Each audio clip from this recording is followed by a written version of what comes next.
हवा में मसालों और मिठाइयों की खुशबू घुली हुई है। लोगों की आवाजें गूंज रही हैं। इसी जिंदा बाजार से हमारी कहानी शुरू होती है। रंग बिरंगी दुकानों और भीड़ से भरी गलियों के बीच एक औरत धीरे धीरे चल रही है। जोया एक खूबसूरत लाल साड़ी पहने बिल्कुल आम खरीदार की तरह आराम से रेट पूछ रही है। उसके लंबे लहराते बाल हवा में हिल रहे हैं। लेकिन यह सुकून सिर्फ एक नकली पर्दा था। अचानक बाजार की रोशनी पर एक साया पड़ता है। दो बदमाश गुंडे अकड़ के साथ बाजार में घुस आते हैं। उनकी आदत है लोगों से टैक्स वसूलना। उनकी धमकियों से पूरा बाजार सन्न हो जाता है। मेहनती दुकानदार डरकर पीछे हटने लगते हैं। उन्हीं में से एक गुंडा एक बूढ़े नारियल वाले के पास जाता है, जो शायद दसियों सालों से इसी जगह पर बेचता आया है। मांग, इनकार और फिर एक जोरदार थप्पड़। नारियल जमीन पर बिखर जाते हैं। बूढ़ा आदमी लड़खड़ाकर गिर पड़ता है।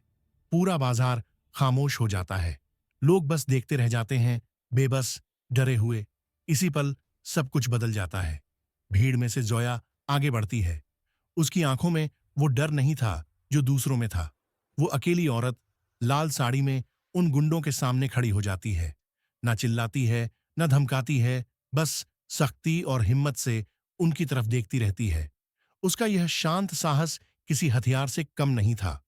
गुंडे, जो हमेशा लोगों को डराकर पैसे लेते थे, एक पल को घबरा जाते हैं, जैसे किसी पहाड़ से टकरा गए हों। जोया समझ चुकी थी कि सिस्टम खराब हो चुका है। वह सीधे पुलिस स्टेशन जाती है। एक छोटा, धूल भरा दफ्तर, जहां न्याय कागजों के नीचे दबा पड़ा रहता है। एफआईआर लॉन्च करनी है। बाजार में जिस तरह लोगों को डराया जा रहा है। पुलिस वाले, जो भ्रष्टाचार में डूबे हुए थे, उसकी शिकायत सुनने से इनकार कर देते हैं।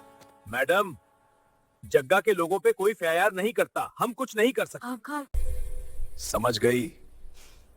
आप नहीं कर सकते, लेकिन कानून कर सकता है। लेकिन उन्होंने जोया को कम समझ लिया था। जोया किसी से इजाजत नहीं मांग रही थी।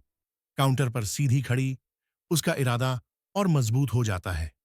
जब सिस्टम साथ न दे, तो वह अपना रास्ता खुद बनाती है। उसकी तलाश उसे शहर के अंधेरे इलाकों में ले जाती है। जग्गा का अड्डा, अंधेरा, पुराना, गंदगी से भरा गोदाम, जैसे किसी गरीब को निगलने वाले सांप का बिल। लेकिन जोया बिना डरे, बिना रुके उस अंधेरे में चली जाती है। लाल साड़ी की चमक अंधेरे को चीर देती है। दरवाजे पर बैठे गुंडे हैरान, ये औरत यहां आई भी कैसे? ये तो शिकार लग रही थी, पर ये तो शिकारी निकली। अंदर गोदाम में तूफान मच जाता है। गुंडे समझ रहे थे कि ये कोई सौदा होगा, लेकिन जोया तो सीधी और अटल थी। लाल साड़ी हवा में लहराती है और जोया एक एक करके जग्गा के गुंडों को गिराती जाती है, जैसे कोई युद्ध का झंडा हवा में हिल रहा हो। हर किक, हर मुक्का साबित करता है कि आज सब खत्म होकर ही रहेगा। एक एक करके गुंडे गिरते जाते हैं। जो खुद को शिकारी समझते थे, अब शिकार बन चुके थे। आखिर में जग्गा, जो खुद को शेर समझता था, जमीन पर बेहोश पड़ा होता है। जोया उस पर जीत का जश्न नहीं मनाती, बस शांति से खड़ी होती है, जैसे काम पूरा हो गया हो। लेकिन जग्गा सिर्फ एक मोहरा था। असली बादशाह अब खेलने उतरने वाला था। सुल्तान, शहर का सबसे खतरनाक माफिया बॉस। एक कम रोशनी वाला कमरा, शहर के नक्शों से भरा। वहीं सुल्तान को खबर मिलती है, कोई जोया नाम की औरत ने तुम्हारा अड्डा खत्म कर दिया। सुल्तान की आंखों में नफरत की चमक दौड़ जाती है। हवा तेज चलती है, धूल उड़ने लगती है। दोनों एक दूसरे को घूरते हैं। एक युद्ध से पहले की खामोशी। एक तरफ सुल्तान की ताकत, उसकी शोहरत, उसका खौफ। दूसरी तरफ जोया, जिसके पास सिर्फ साहस और सच्चाई थी। ये सिर्फ लड़ाई नहीं थी, ये अंधेरे और रोशनी का संघर्ष था। अगले दिन जोया वापस उसी पुलिस स्टेशन जाती है जहां उसे ठुकरा दिया गया था। इस बार डर किसी और को लग रहा था, भ्रष्ट पुलिस वालों को। जोया सीधी खड़ी होती है, उनकी आंखों में देखती है, फिर धीरे से अपना हाथ उठाती है। उसकी मुट्ठी में एक चमकता हुआ badge. IPS officer Zoya Rahman, criminal intelligence wing. पूरा स्टेशन शांत हो जाता है। जो लोग कल तक उसे रोक रहे थे, आज उनके चेहरों पर शर्म और हार साफ दिख रही थी। जोया अंडरकवर थी, लाल साड़ी कोई भेस नहीं, उसकी पहचान थी। वह सिस्टम को अंदर से साफ करने आई थी। सुबह की रोशनी फैलती है।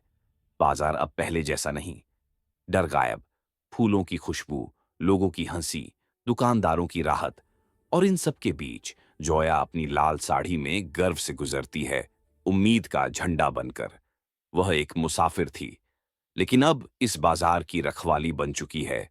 धन्यवाद हमारी कहानी देखने के लिए। अगर जोया की हिम्मत ने आपको प्रेरित किया हो तो लाइक, सब्सक्राइब और बेल आइकन दबाना न भूलें।